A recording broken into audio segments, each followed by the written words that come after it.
श्री अकाल जी सारिਆਂ ਦਾ बहुत वेलकम है JKM इंस्टीट्यूट ਦੇ YouTube चैनल ਤੇ।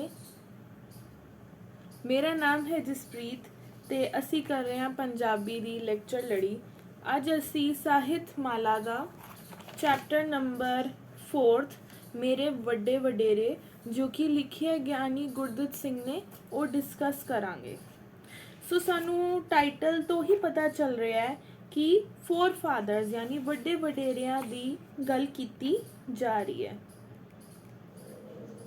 जे हले तक तुसी साडे चैनल नूं सबसक्राइब नहीं कीता तो मैं प्लीज़ कहांगी कर लेना, कर लो हुणे।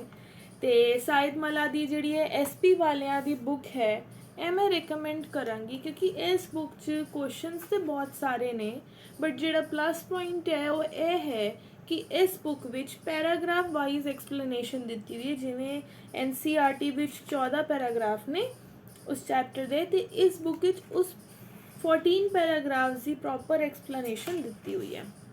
कहानी का सार पढ़ना शुरू करते हैं। मेरे वड्डे वडेरे लेख विच लेखक ज्ञानी गुरदित्त सिंह ने अपने बुजुर्गां पुरखियां दे असाधारण कारनामिਆਂ ਨੂੰ बहुत ही दिलचस्प ढंग नाल बयान किया है। इस विच उन्हां दे वड्डे वडेरे जो बुजुर्ग ने पुरख ने उन्हां दे कारनामे यानी उन्हां दे किस्से कहानियां नूं बहुत ज़्यादा इंटरस्टिंग वे विच एक्सप्लेन करन दा कोशिश कीती है। लेखक दे वडेरे पुराने पंजाब दे नमूने दे पुरखे सन। लेखक ने उन्होंने अपनिया अखा नाल नहीं देखा सगों अपने कन्ना नाल उन्हां दी कहानियां ही सुनिया हन। यानी राइटर दे जिहड़े दादा जी वगैरह सन उन्होंने उन्होंने अपनी अखा नाल नहीं देखा बट उन्हां दियां गल्लां सुनिया ने। जिवें कहंदे ना गल्लां अगों तो अगों पास ऑन होंदियां जांदियां ने, बंदे नहीं रहिंदे, उन्हां दियां गल्लां याद रहिंदियां ने उसे तरीके नाल। लेखक दे दादे 4 भरा सन, दास, पुन्नू, रामदित्ता ते साहिब सिंह। ये 4 करैक्टर्स ने जो कि राइटर दे दादा जी दे भरा सन। वो ताकतवर रच के खाण वाले अते दब के वाउण वाले सन। नेड़े तेड़े आले दुआले दे पिंडां लई ਉਹ हवा बने हुए सन यानी वो काफ़ी ज़्यादा तगड़े सन ते लोग ਜਿਹੜੇ ਨੇ ਉਹਨਾਂ ਤੋਂ ਡਰਦੇ ਸਨ। ਉਹ ਨੇੜੇ ਦੇ ਪਿੰਡ ਛਾਪੇ ਇੱਕ ਵਿਆਹ ਤੇ ਗਏ ਅਤੇ ਕੜਾਹ ਪ੍ਰਸ਼ਾਦ ਦਾ ਸਾਰਾ ਕੜਾਹ ਇਕੱਲੇ ਹੀ ਖਾ ਗਏ। ਉਹਨਾਂ ਦਾ ਇਹ ਕਰਿਸ਼ਮਾ ਦੇਖ ਕੇ ਵਿਆਹ ਵਾਲਿਆਂ ਨੇ ਫੈਸਲਾ ਕੀਤਾ ਕਿ ਅੱਗੇ ਤੋਂ ਨਾ ਇਹਨਾਂ ਨੂੰ ਕਦੇ ਵਿਆਹ ਸ਼ਾਦੀ ਤੇ ਜਾਣਾ ਹੈ ਅਤੇ ਨਾ ਹੀ ਇਹਨਾਂ ਨੂੰ ਮੁੜ ਬੁਲਾਉਣਾ ਹੈ। ਪਰ ਜਦ ਲੇਖਕ ਜਿਹੇ ਛਟਾਕੀਆਂ ਖਾਣ ਵਾਲੇ ਚੰਨ ਚਿਰਾਗ ਪੈਦਾ ਹੋਏ ਤਾਂ ਟੁੱਟੇ ਸੰਬੰਧ ਮੁੜ ਗਏ। ਯਾਨੀ ਉਹ ਪਿੰਡ ਦੇ ਕਿਸੇ ਨੇੜੇ ਵਿਆਹ ਤੇ ਗਏ ਤੇ ਕੜਾ ਪ੍ਰਸ਼ਾਦ ਬਣਿਆ ਹੋਇਆ ਸੀ ਜਿਵੇਂ ਸਾਨੂੰ ਸਾਰਿਆਂ ਨੂੰ ਪਤਾ ਬਹੁਤ ਹੀ ਸਵਾਦਿਸ਼ਟ ਮਤਲਬ ਸਵਾਦ ਹੁੰਦਾ ਹੈ ਉਸ 'ਚ ਕਿ ਓਬਵੀਅਸਲੀ ਪ੍ਰਸ਼ਾਦ ਹੁੰਦਾ ਤੇ ਲੇਖਕ ਦੇ ਜਿਹੜੇ ਭਰਾ ਨੇ ਉਹ ਸਾਰਾ ਦਾ ਸਾਰਾ ਆਪੇ ਖਾ ਗਏ ਜਿਸ ਵਜ੍ਹਾ ਨਾਲ ਕਿਸੇ ਹੋਰ ਵਾਸਤੇ ਬਚਿਆ ਹੀ ਨਹੀਂ ਤੇ ਇੱਕ ਐਗਰੀਮੈਂਟ ਟਾਈਪ ਹੋ ਗਿਆ ਕਿ ਨਾ ਅਸੀਂ ਇਹਨਾਂ ਦੇ ਵਿਆਹਾਂ 'ਤੇ ਜਾਵਾਂਗੇ ਨਾ ਅਸੀਂ ਇਹਨਾਂ ਨੂੰ ਬੁਲਾਵਾਂਗੇ। ਇੱਕ ਤਰੀਕੇ ਦਾ ਦਰਾਰ ਜੀ ਪੈ ਗਈ। ਪਰ ਜਿਵੇਂ ਜਿਵੇਂ ਅੱਗੇ ਜਨਰੇਸ਼ਨ ਪਾਸ ਔਨ ਹੁੰਦੀ ਗਈ ਤੇ ਰਾਈਟਰ ਦਾ ਜਨਮ ਹੋਇਆ ਤਦ ਤੱਕ ਉਹ ਥੋੜ੍ਹੇ ਬਹੁਤ ਵਾਪਸ ਗਿਲੇ ਸ਼ਿਕਵੇ ਜਿਹੜੇ ਨੇ ਉਹ ਘੱਟ ਹੋਣ ਲੱਗ ਪਏ। ਇੱਕ ਵਾਰ ਇੱਕ ਪਹਿਲਵਾਨ ਆਪਣੀ ਜਿੱਤ ਦਾ ਝੰਡਾ ਲਹਿਰਾਂਦਾ ਲੇਖਕ ਦੇ ਪਿੰਡ ਆ ਗਿਆ ਤੇ ਕਹਿਣ ਲੱਗਾ ਕਿ ਇੱਥੇ ਦਾ ਤਾਂ ਨਾ ਕੋਈ ਪਹਿਲਵਾਨ ਕਦੇ ਸੁਣਿਆ ਨਹੀਂ, ਇਸ ਲਈ ਉਹ ਪੱਕੀ ਰਸਦ ਦੇਣ ਤਾਂ ਜੋ ਅਗਲੇ ਪਿੰਡ ਜਾਵੇ। ਇੱਕ ਪਹਿਲਵਾਨ ਉਹਨਾਂ ਦੇ ਪਿੰਡ ਆਉਂਦਾ, ਉਹ ਕਹਿੰਦਾ ਮੈਂ ਇਸ ਪਿੰਡ ਦਾ ਕੋਈ ਪਹਿਲਵਾਨ ਸੁਣਿਆ ਨਹੀਂ ਤੇ ਮੈਂ ਤੇ ਰਾਸ਼ਨ ਪਾਣੀ ਲਵਾਂਗਾ ਤਾਂ ਹੀ ਇੱਥੋਂ ਜਾਵਾਂਗਾ। ਪਹਿਲੇ ਟਾਈਮ ਦੀਆਂ ਗੱਲਾਂ ਨੇ, ਇਸ ਲਈ ਉਹ ਪੱਕੀ ਰਸਦ ਦੇਣ ਦਾ ਤਾਂ ਉਹ ਅਗਲੇ ਪਿੰਡ ਜਾਵੇ। ਪਿੰਡ ਦੇ ਚੌਧਰੀ ਨੇ ਉਸ ਨੂੰ ਇੱਕ ਰਾਤ ਠਹਿਰਾ ਲਿਆ। ਪਿੰਡ ਦਾ ਚੌਧਰੀ ਨੇ ਇੱਕ ਰਾਤ ਰੁਕ ਜਾ, ਅਗਲੇ ਦਿਨ ਚਲਾ ਜਾਈਂ, ਅਸੀਂ ਤੈਨੂੰ ਦੇ ਦਾਂਗੇ ਜੋ ਚਾਹੀਦਾ ਤੈਨੂੰ। ਅਗਲੇ ਦਿਨ ਉਸਨੇ ਕਿਹਾ ਕਿ ਪਿੰਡ ਦੇ ਲੋਕ ਆਪਣੀ ਬੇਇੱਜ਼ਤੀ ਸਹਾਰਨ ਲਈ ਤਿਆਰ ਨਹੀਂ, ਇਸ ਲਈ ਉਹ ਮੁਕਾਬਲਾ ਹੀ ਕਰਨਗੇ ਕਿ ਜਾਂ ਤੇ ਰਾਸ਼ਨ ਦੋ ਜਾਂ ਪਿੰਡ ਦਾ ਕੋਈ ਬੰਦਾ ਉਸ ਪਹਿਲਵਾਨ ਨਾਲ ਜਿਹੜਾ ਕੁਸ਼ਤੀ ਲੜੇ। ਤੇ ਚੌਧਰੀ ਕਹਿੰਦਾ ਕਿ ਸਾਡੇ ਪਿੰਡ ਦੇ ਲੋਕ ਆਪਣੀ ਬੇਇੱਜ਼ਤੀ ਬਰਦਾਸ਼ਤ ਨਹੀਂ ਕਰ ਸਕਦੇ ਤੇ ਉਹ ਤੇ ਤੇਰੇ ਨਾਲ ਜਿਹੜਾ ਨਾ ਉਹ ਕੁਸ਼ਤੀ ਲੜਨਗੇ, ਇਸ ਲਈ ਉਹ ਮੁਕਾਬਲਾ ਹੀ ਕਰਨਗੇ। ਚੌਧਰੀ ਨੇ ਬਾਬੇ ਪੁੰਨੂ ਜਿਹੜਾ ਸੈਕਿੰਡ ਨੰਬਰ ਵਾਲਾ ਭਰਾ ਸੀ ਨੂੰ ਪਿੰਡ ਦੀ ਇੱਜ਼ਤ ਦਾ ਵਾਸਤਾ ਪਾਇਆ। ਉਹਨੂੰ ਕਹਿੰਦਾ ਤੈਨੂੰ ਪਿੰਡ ਦੀ ਇੱਜ਼ਤ ਦਾ ਵਾਸਤਾ ਹੈ, ਪਲੀਜ਼ ਇਸ ਬੰਦੇ ਨਾਲ ਲੜ ਲੈ। ਤੇ ਮੁਕਾਬਲੇ ਲਈ ਤਿਆਰ ਕੀਤਾ, ਉਸਨੂੰ ਮੁਕਾਬਲੇ ਲਈ ਤਿਆਰ ਕਰ ਲਿਆ। ਉਸਨੇ ਪਹਿਲਵਾਨ ਨੂੰ ਅਜਿਹਾ ਰੁਲਾਇਆ ਕਿ ਉਸਨੇ ਜਾਨ ਬਚਾਉਣ ਦੇ ਵਾਸਤੇ ਪਾ ਕੇ ਮੱਸੀ ਪਿੱਛਾ ਛੁਡਵਾਇਆ। ਯਾਨੀ ਕਿ ਉਹਨੂੰ ਇੰਨਾ ਕੁੱਟਿਆ, ਪਹਿਲਵਾਨੀ ਵਿੱਚ ਉਹਦੀ ਐਸੀ ਤੈਸੀ ਫੇਰਦੀ ਕਿ ਉਹ ਹੱਥ ਜੋੜ ਕੇ ਆਪਣੀ ਜਾਨ ਬਚਾ ਕੇ ਉਸ ਪਿੰਡ ਤੋਂ ਉਹਨੇ ਭੱਜਣ ਦੀ ਕੀਤੀ। ਤੇ ਜਿਹੜਾ ਉਹਨੇ ਰਾਸ਼ਨ ਪਾਣੀ ਇਕੱਠਾ ਕੀਤਾ ਸੀ ਉਹ ਵੀ ਉਹ ਉੱਥੇ ਹੀ ਛੱਡ ਕੇ ਚਲਾ ਗਿਆ। ਆਖਿਰ ਦਿਨ ਛਿਪਣ ਤੋਂ ਪਹਿਲਾਂ ਹੀ ਉਹ ਆਪਣਾ ਇਕੱਠਾ ਕੀਤਾ ਸਮਾਨ ਛੱਡ ਕੇ ਭੱਜ ਗਿਆ। ਸੋ ਇਹ ਸੀ ਰਾਈਟਰ ਦੇ ਦਾਦੇ ਭਰਾ ਦੀਆਂ ਗੱਲਾਂ। ਹਨੇਰੀ ਨਾਲ ਉਖੜ ਕੇ ਰਾਹ ਵਿਚਲੇ ਡਿੱਗੇ ਇੱਕ ਪੁਰਾਣੇ ਸ਼ਤੂਤ ਦੇ ਰੁੱਖ ਕੋਲ ਖੜੇ ਦੋ ਵਿਅਕਤੀਆਂ ਨੇ ਜਦੋਂ ਕੋਲੋਂ ਦੇ ਲੰਗੇ ਬਾਬੇ ਨੂੰ ਰੁੱਖ ਦੀ ਛਾਂਗ ਛੰਗਾਈ ਬਾਰੇ ਪੁੱਛਿਆ ਤਾਂ ਬਾਬੇ ਨੇ ਕਿਹਾ ਕਿ ਇਸ ਨੂੰ ਖਿੱਚ ਕੇ ਘਰ ਲੈ ਜਾਵੋ।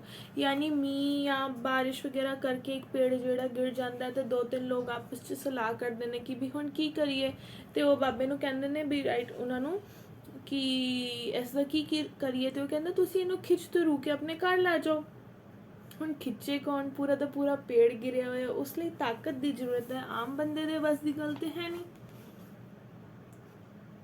ਛਾਂਗ ਛੰਗਾਈ ਆਪੇ ਹੁੰਦੀ ਰਹੇਗੀ। ਉਹਨਾਂ ਬਾਬੇ ਨੂੰ ਕਿਹਾ ਕਿ ਜੇਕਰ ਉਹ ਸ਼ਤੂਤ ਨੂੰ ਖਿੱਚ ਕੇ ਲੈ ਜਾਵੇ ਤਾਂ ਸ਼ਤੂਤ ਉਸਦਾ ਹੋਇਆ। ਯਾਨੀ ਉਹ ਕਹਿੰਦੇ ਨੇ ਜੇ ਇਹ ਪੇੜ ਖਿੱਚ ਕੇ ਤੂੰ ਆਪਣੇ ਘਰ ਲੈ ਗਿਆ ਤੇ ਪੇੜ ਤੋਂ ਜਿੰਨੇ ਵੀ ਬਾਈ ਪ੍ਰੋਡਕਟਸ ਨੇ, ਸ਼ਤੂਤ ਹੈ, ਲੱਕੜ ਹੈ, ਪੱਤੀਆਂ ਨੇ, ਜੋ ਕੁਝ ਵੀ ਹੈ ਉਹ ਸਭ ਤੂੰ ਰੱਖ ਲਈ, ਸਾਨੂੰ ਕੁਝ ਨਹੀਂ ਚਾਹੀਦਾ।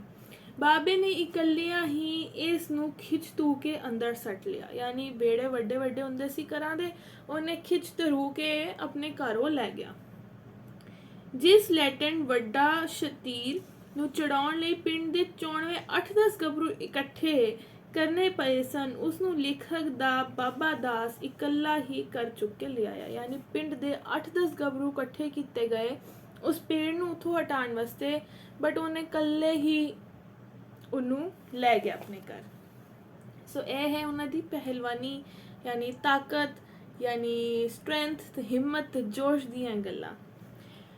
ਬਾਬਿਆਂ ਦੀਆਂ ਭੈਣਾਂ ਵੀ ਬਹੁਤ ਤਾਕਤਵਰ ਸਨ। ਹੁਣ ਇੱਥੇ ਸਿਰਫ ਮੁੰਡਿਆਂ ਦੀ ਗੱਲ ਨਹੀਂ ਹੋ ਰਹੀ, ਉਹਨਾਂ ਦੀਆਂ ਜਿਹੜੀਆਂ ਭੈਣਾਂ ਨੇ ਉਹ ਵੀ ਬਹੁਤ ਤਾਕਤਵਰ ਸਨ। ਲੇਖਕ ਦੱਸਦਾ ਹੈ ਕਿ ਇੱਕ ਵਾਰ ਉਹਨਾਂ ਦੇ ਪਰਿਵਾਰ ਦੇ ਸਾਰੇ ਜੀਅ ਬਾਹਰ ਜਵਾਰ ਦੇ ਸਿੱਟੇ ਡੂੰਘਦੇ ਤੋੜਦੇ ਸਨ। ਉਹਨਾਂ ਦੀ ਛੋਟੀ ਭੈਣ ਰੋਟੀ ਲੈ ਕੇ ਗਈ ਤਾਂ ਆਉਂਦੀ ਹੋਈ ਡੂੰਘੀ ਤੋੜੇ ਹੋਏ ਸੀਟੀਆਂ ਦੇ ਪੰਡ ਬਣ ਲਿਆਈ। ਸੀਟੇ ਕੁੱਟ ਕੇ ਜਦ ਜਵਾਰ ਤੋਲੀ ਗਈ ਤਾਂ ਇਹ 5 ਮਣੇ ਕੱਚੀ ਹੋਈ।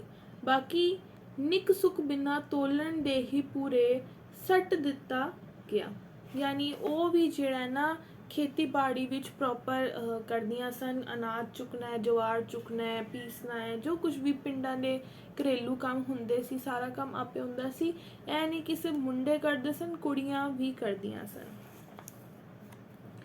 ਬਾਬਿਆਂ ਦੀ ਚੜਿਕ ਵਿਆਹੀ ਹੋਈ ਭੈਣ ਨੇ ਪਹਿਲਵਾਨ ਦਾ ਸੁਗਾਦਰ ਦੂਜੀ ਵਾਰ ਅਜਿਹਾ ਵਗਾ ਕੇ ਮਾਰਿਆ ਕਿ ਅਗਲੇ ਖੋਲੇ ਦੇ ਕੰਧ ਟਹਿ ਪਈ। ਯਾਨੀ ਕਿ ਉਹਨੇ ਸੁਦਾਗਰ ਮਾਰਿਆ ਤੇ ਜਿਹੜੀ ਕੰਧ ਹੈ, ਦੀਵਾਰ ਹੈ, ਉਹ ਟਹਿ ਪਈ, ਇੰਨੀ ਤਾਕਤ ਸੀ। ਦੂਜੇ ਦਿਨ ਪਹਿਲਵਾਨ ਥਾਲੀ ਵਿੱਚ 101 ਰੁਪਈਆ ਅਤੇ ਸੁੱਚਾ ਤਿਉਰ ਲੈ ਕੇ ਆਇਆ ਅਤੇ ਬਾਬਿਆਂ ਦੀ ਭੈਣ ਨੂੰ ਭੇਟ ਕਰਦਿਆਂ ਕਿਹਾ, ਚਾਚੀ ਤੂੰ ਮੇਰੀ ਧਰਮ ਦੀ ਭੈਣ ਹੋਈ, ਪਨ ਤੂੰ ਤੇ ਪਨ ਤੇਰੇ ਜਣਦੇ। ਪਹਿਲਵਾਨ ਨੇ ਕਿਹਾ ਕਿ ਉਹ ਦਰਸ਼ਨਾਂ ਲਈ ਆਇਆ ਹੈ ਕਿ ਅਜਿਹੀ ਸ਼ਕਤੀ ਵਾਲੀ ਦੇਵੀ ਕਿੱਥੋਂ ਕਿਹੜੀ ਹੈ। ਉਸਨੇ ਕਿਹਾ ਕਿ ਅੱਜ ਤੋਂ ਉਸਨੇ ਪਹਿਲਵਾਨੀ ਛੱਡੀ। ਕਹਿੰਦੇ ਹਨ ਕਿ ਜਦ ਤੱਕ ਉਹ ਪਹਿਲਵਾਨ ਜਿਉਂਦਾ ਰਿਹਾ ਹਰ ਤਿੱਥੇ ਤਿਉਹਾਰ ਤੇ ਬਾਬਿਆਂ ਦੀ ਭੈਣ ਨੂੰ ਤਿਉਹਾਰ ਅਤੇ ਕੱਪੜੇ ਲੀੜੇ ਦਿੰਦਾ ਰਿਹਾ। ਬਾਬਿਆਂ ਦੀ ਇਸ ਭੈਣ ਦੇ 2 ਪੁੱਤਰ ਸਨ। ਯਾਨੀ ਕਿ ਜਿਹੜੇ ਉਹਨਾਂ ਦੀ ਭੈਣ ਸੀ ਉਹਨੇ ਪਹਿਲਵਾਨੀ ਦਾ ਇੰਨਾ ਚੰਗਾ ਕਾਰਨਾਮਾ ਦਿਖਾਇਆ ਕਿ ਇੱਕ ਪਹਿਲਵਾਨ ਨੇ ਆਪਣੀ ਪਹਿਲਵਾਨੀ ਛੱਡ ਦਿੱਤੀ ਤੇ ਉਹਨੂੰ ਆਪਣਾ ਭੈਣ ਬਣਾ ਲਿਆ। ਤੇ ਉਹ ਹਰ ਦੁੱਖ ਤਿਉਹਾਰ ਤੇ ਉਹਦੇ ਘਰ ਸਗਣਾ ਦਾ ਕੰਮ, ਜਿਵੇਂ ਕੁੜੀਆਂ ਦੇ ਘਰ ਸਮਾਨ ਲੈ ਕੇ ਜਾਂਦੇ ਨੇ, ਉਹ ਵੀ ਜਾਂਦਾ ਰਿਹਾ। ਬਾਬਿਆਂ ਦੀ ਇਸ ਭੈਣ ਦੇ 2 ਪੁੱਤਰ ਸਨ। ਹੁਣ ਇਹ ਜਿਹੜੀ ਭੈਣ ਦੀ ਗੱਲ ਕੀਤੀ ਜਾ ਰਹੀ, ਉਹਨਾਂ ਦੇ 2 ਪੁੱਤਰ ਸਨ। ਇਹਨਾਂ ਵਿੱਚੋਂ ਇੱਕ ਮੰਗਲ ਸਿੰਘ ਨਾਂ ਦਾ ਵੱਡਾ ਪਹਿਲਵਾਨ ਹੋਇਆ, ਜਿਸ ਦਾ ਪਹਿਲਾ ਮੁੰਡਾ ਜਿਹੜਾ ਵੱਡਾ ਵਾਲਾ ਸੀ ਉਸਦਾ ਨਾਂ ਸੀ ਮੰਗਲ ਸਿੰਘ। ਉਹ ਵੀ ਇੱਕ ਬਹੁਤ ਵੱਡਾ ਪਹਿਲਵਾਨ ਰਿਹਾ।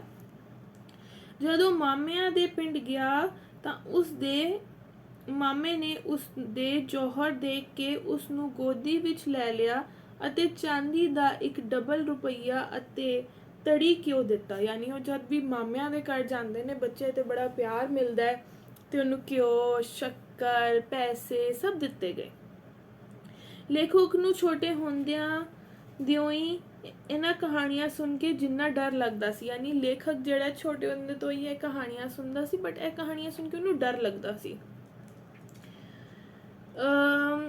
ਆਪਣੇ ਡਰ ਵੱਡੇ ਵਡੇਰਿਆਂ ਦੀਆਂ ਗੱਲਾਂ ਸੁਣ ਕੇ ਲੱਗਦਾ ਸੀ। ਲੇਖਕ ਕਹਿੰਦੇ ਹੈ ਕਿ ਪੁਰਾਣੇ ਪੰਜਾਬ ਦੇ ਲੋਕਾਂ ਦੀ ਤਾਕਤ ਦੀ ਗੁਆਚੀ ਹੋਈ ਇੰਨੀ ਸਹੀ ਤਸਵੀਰ ਛੁਪਾ ਕੇ ਨਹੀਂ ਸੀ ਰੱਖੀ ਜਾ ਸਕਦੀ, ਇਸ ਲਈ ਉਸਨੇ ਇਹ ਤਸਵੀਰ ਹਾਜ਼ਰ ਕਰਨੀ ਠੀਕ ਸਮਝੀ। ਯਾਨੀ ਉਹਨੂੰ ਲੱਗਦਾ ਹੈ ਕਿ ਪੰਜਾਬ ਦੇ ਲੋਕ ਇੰਨੇ ਜ਼ਿਆਦਾ ਤਾਕਤਵਰ ਨੇ ਕਿ ਇਹ ਚੀਜ਼ ਜਿਹੜੀ ਹੈ ਨਾ ਛੁਪਾਈ ਨਹੀਂ ਛੁਪਦੀ, ਇਸ ਲਈ ਉਸਨੇ ਇਸ ਨੂੰ ਇੱਕ ਚੈਪਟਰ ਦੇ ਫਾਰਮ ਵਿੱਚ ਰੱਖਿਆ ਤਾਂ ਕਿ ਇਹ ਚੀਜ਼ਾਂ ਅੱਗੇ ਜਾ ਸਕਣ। ਦੇਖੋ ਸਾਨੂੰ ਜਿਹੜੀਆਂ ਚੀਜ਼ਾਂ ਦਾ ਪਤਾ ਚੱਲਦਾ ਹੈ ਉਹ ਵਰਡ ਆਫ ਮਾਊਥ ਥਰੂ ਪਤਾ ਚੱਲਦਾ ਹੈ, ਯਾਨੀ ਇੱਕ ਜਨਰੇਸ਼ਨ ਤੋਂ ਦੂਜੀ ਜਨਰੇਸ਼ਨ, ਦੂਜੀ ਤੋਂ ਤੀਜੀ, ਬਟ ਆਉਂਦਿਆਂ ਆਉਂਦੀਆਂ ਗੱਲਾਂ ਮੁੱਕ ਜਾਂਦੀਆਂ ਨੇ, ਖਤਮ ਹੋ ਜਾਂਦੀਆਂ। ਅਤੇ ਉਹਨੂੰ ਪ੍ਰੀਜ਼ਰਵ ਕਰਨ ਦਾ ਬਿਲਕੁਲ ਸਹੀ ਤਰੀਕਾ ਹੈ ਲਿਟਰੇਚਰ। ਜੇ ਤੁਸੀਂ ਲਿਟਰੇਚਰ ਬਣਾ ਦੋਗੇ ਤੇ ਉਹ ਗੱਲਾਂ ਅਮਰ ਰਹਿ ਜਾਣਗੀਆਂ।